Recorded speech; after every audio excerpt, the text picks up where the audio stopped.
নমস্কাৰ। ছাত্ৰ ছাত্ৰীসকলে আমাৰ ঘৰে ঘৰে থকা ছাত্ৰ ছাত্ৰীসকলে কেনেকৈ নিজৰ জীৱনৰ লক্ষ্য স্থিৰ কৰি ল'ব। বহু ক্ষেত্ৰত ছাত্ৰ ছাত্ৰীসকলে নিজৰ মনৰ ইচ্ছামতে বিভিন্ন লক্ষ্য স্থিৰ কৰিব নোৱাৰাৰ দোষত পাছলৈ বা পিছৰ জীৱনত তেওঁলোকে বহুতো সমস্যা বা অশান্তিত ভুগিবলৈ আৰম্ভ কৰে। আজি এই অনুষ্ঠানটোত মই এই লক্ষ্য স্থিৰ কৰাৰ প্ৰসংগত ছাত্ৰ ছাত্ৰীসকলে কি ধৰণে নিজৰ জীৱনৰ লক্ষ্য স্থিৰ কৰি ল'ব সেই প্ৰসংগত কিছু কথা ক'বলৈ আগবাঢ়িছোঁ আৰু ইয়াত সমাধানৰো ৰাস্তা দিবলৈ আগবাঢ়িছোঁ। আমি সকলোৱে জানো যে বৰ্তমান অৱস্থাত পৃথিৱীখন বহুত সলনি হৈ গৈছে। এই পৰিৱৰ্তিত অৱস্থাত একোজন ছাত্ৰই কি ধৰণে তেওঁলোকৰ জীৱনৰ লক্ষ্য স্থিৰ কৰি ল'ব সেইটো বৰ বেছি সহজ কথাও নহয় আৰু বহু ক্ষেত্ৰত এই প্ৰসংগত নিজৰ ধাৰণা স্পষ্ট নাথাকিলে তেওঁলোকে ভুল পথ লোৱাই স্বাভাৱিক। গতিকে ছাত্ৰ ছাত্ৰীৰ জীৱনৰ লক্ষ্য প্ৰসংগত পোনপ্ৰথমেই ক'ব খুজিছোঁ যে বৰ্তমান অৱস্থাত আমি ছাত্ৰ ছাত্ৰীৰ লক্ষ্যৰ প্ৰসংগত কোনো অভিভাৱকে নিজাববীয়াকৈ স্বপ্ন দেখাৰ প্ৰয়োজন এতিয়া আৰু নাই। এতিয়া এই পৰিৱৰ্তিত পৰিস্থিতিত প্ৰতিজন অভিভাৱকে এই কথা লক্ষ্য ৰাখিব লাগিব যে তেওঁলোকে যি নিজৰ সপোন আছিল, নিজৰ ল'ৰা ছোৱালীক কেনেকুৱা এটা পথলৈ আগবঢ়াই দিব, কেনেকুৱা পাঠ্যক্ৰম পঢ়ি তেওঁলোকৰ নিজৰ জীৱনটো গঢ়িব, তেনেকুৱা ক্ষেত্ৰত অভিভাৱকসকলে এতিয়া কোনো স্বপ্ন দেখাৰ প্ৰয়োজন নাই। অৰ্থাৎ তেওঁলোকৰ যি বিবেক, তেওঁলোকৰ যি আশা আকাংক্ষা, তেওঁলোকৰ যি স্বপ্ন, সেই স্বপ্নৰে কোনো এগৰাকী ছাত্ৰ ছাত্ৰীৰ জীৱনত প্ৰভাৱ বিস্তাৰ কৰিবলৈ চেষ্টা কৰাটো অনুচিত। আজিকালি আমি দেখিছোঁ যে ভাৰতীয় প্ৰেক্ষাপটতে শিক্ষা ব্যৱস্থাত পাঠ্যক্ৰম সম্পৰ্কত বহুত সলনি হৈছে যে একোজন ছাত্ৰই নিজৰ ইচ্ছামতে বিভিন্ন বিষয় পঢ়িব পাৰে। গতিকে তেনেকুৱা এটা সুবিধাৰ ফালৰ পৰা ছাত্ৰ ছাত্ৰীসকল যিহেতু অৱগত হৈ থাকে, তেওঁলোকক সম্পূৰ্ণ স্বাধীনতা এৰি দিব লাগে। অভিভাৱকসকলক এটা কথাই ক'ব খুজিছোঁ যে আপোনালোকে ছাত্ৰ ছাত্ৰীসকলৰ মনৰ প্ৰসংগত এটা অধ্যয়ন অব্যাহত ৰাখিব।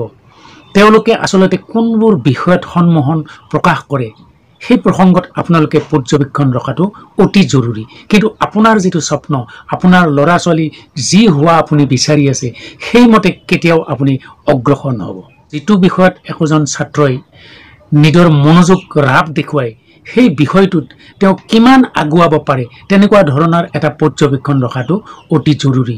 আৰু প্ৰতিজন অভিভাৱকেই তেনেকুৱা এটা বিষয়ত ছাত্ৰ ছাত্ৰীজনক তেওঁলোকক তেনেকুৱা এটা বিষয়ত আগুৱাই যাবলৈ অনুপ্ৰেৰণা দিয়াটো উচিত।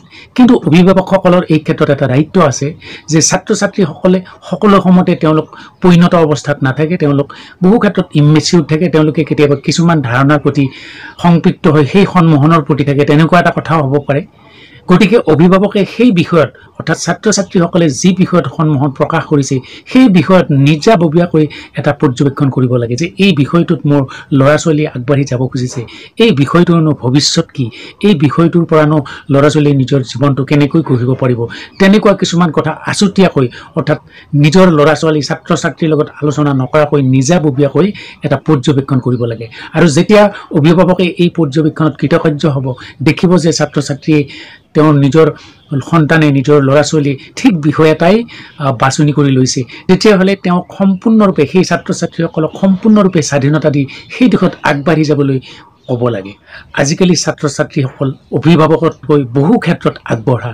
কেতিয়াবা এনেকুৱাও হয়, কিছুমান পৰিয়ালত এনেকুৱা ঘটনাও ঘটে যে অভিভাৱকে আচলতে বহু কথা নাজানে, কিন্তু নিজৰ সন্তানে নিজৰ ছাত্ৰ ছাত্ৰীসকলে সেই বহু কথা কৈ দিব পাৰে। গতিকে তেনেকুৱা ক্ষেত্ৰত প্ৰতিজন অভিভাৱকে তেওঁলোকৰ স্বপ্নত গুৰুত্ব দি থাকিব নালাগে। কাৰণ যেতিয়া এজন অভিভাৱকে নিজৰ ছাত্ৰক, উদাহৰণস্বৰূপে আমি ধৰি লৈছোঁ যে তেওঁ নিজৰ সন্তানক এজন সুযোগ্য ডাক্তৰ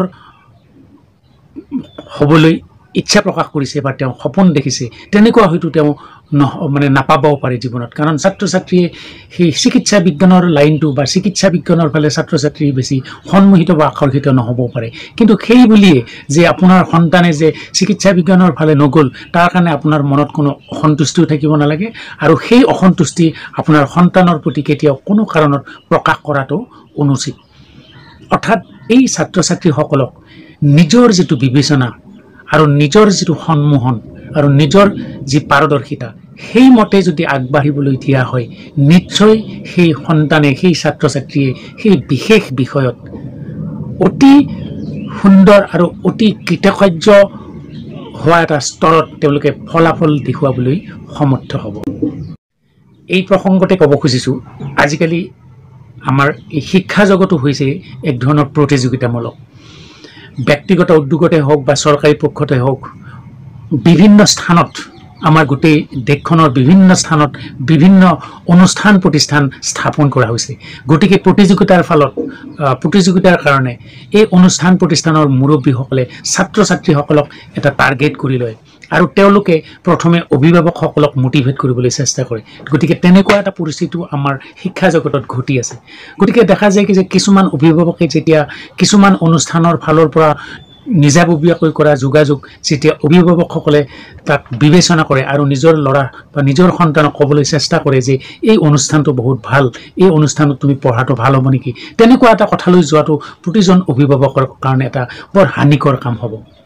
কাৰণ দেশখনৰ যি শিক্ষা ব্যৱস্থাৰ প্ৰতিযোগিতা, সেই প্ৰতিযোগিতাত যেতিয়া অনুষ্ঠান প্ৰতিষ্ঠানৰ কৰ্তৃপক্ষৰ ফালৰ পৰা বিভিন্ন ধৰণৰ ধাৰা বিভিন্ন ট্ৰেণ্ড চলাই থাকে, তাত অভিভাৱকসকলেও কোনো বিবেচনা নকৰাকৈ সন্মোহিত হোৱাটো অনুচিত।